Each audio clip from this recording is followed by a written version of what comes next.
University में physics के head of department रहे, लेकिन सर्विस करते हुए, नौकरी करते हुए भी वो प्रचारक कहलाए और यूपी के प्रांत प्रचारक उस समय रहे। लेकिन उसके बाद में फिर अनेक प्रकार का सह सरकार हुआ और 1994 में सरसंघ चालक, संघ का सबसे वरिष्ठ जो दायित्व है, तो इस समय मोहन जी भागवत सरसंघ चालक हैं। उससे पहले सुदर्शन जी थे, लेकिन उससे पहले रज्जू भैया थे। तो 1994 में उन्होंने वो दायित्व उनको प्राप्त हुआ और 2000 तक सरसंघ चालक रहे। तो उनका घर ये जो अपना सैनिक विद्यालय शुरू हुआ है इसके पास में ही है, बनेल गांव। तो इसलिए उनकी स्मृति में और ये जो है राष्ट्रीय प्रकल्प नेशनल प्रोजेक्ट है और इस समय इसमें 230 बालक पढ़ रहे हैं, 10th तक आ गया है और वैसे 6 से लेकर के और 12th तक CBSE बोर्ड की मान्यता प्राप्त है। तो उसमें 230 बालक जो है वो 16 स्टेट के बालक हैं। एक उसमें बालक गुजरात का है, नॉर्थ ईस्ट का त्रिपुरा का बालक है, कर्नाटक में उडुपी का है, छत्तीसगढ़, तेलंगाना, राजस्थान और ग्वालियर के भी बालक हैं उसमें, और बिहार के 21 बालक हैं। उत्तर प्रदेश का तो पूरा है ही, लेकिन उत्तराखंड और ये जो है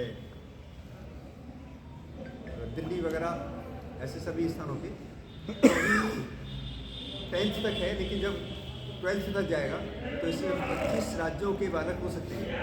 तो इसलिए राष्ट्रीय हो गया और अपने सरसंघ चालक जो थे उनकी स्मृति में है, तो उसी प्रकार की गरिमा, उसी प्रकार के संस्कार, उसी प्रकार के विचार आना चाहिए। तो हम सब जानते हैं कि अभी जहाँ बैठे हुए हैं ये विद्या भारती का अपना विद्यालय, इस प्रकार के अपने बरेली में 26 शिक्षा संस्थान हैं। 26, बरेली सबसे आगे है पूरी यूपी में, समझ लो इतना होगा। तक्षशिला विश्वविद्यालय पंजाब में खंडर पड़े हुए, ईस्वी सन से 350 वर्ष पहले वहाँ पर चाणक्य और चंद्रगुप्त, चाणक्य ने चंद्रगुप्त को पढ़ाया।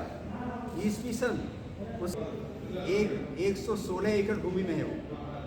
इसी प्रकार से ये नॉर्थ ईस्ट में गुवाहाटी में एक विश्वविद्यालय प्रारंभ हो गया है वहाँ पर, और ऐसे अपने देश में अनेक विद्यालय खड़े हो रहे हैं। तो एक शिक्षा उसी रज्जू भैया सैनिक विद्या मंदिर के देश के लिए सबसे, अगर देश को शक्तिशाली बनाना है तो सबसे ज़्यादा आवश्यकता है सुरक्षा की।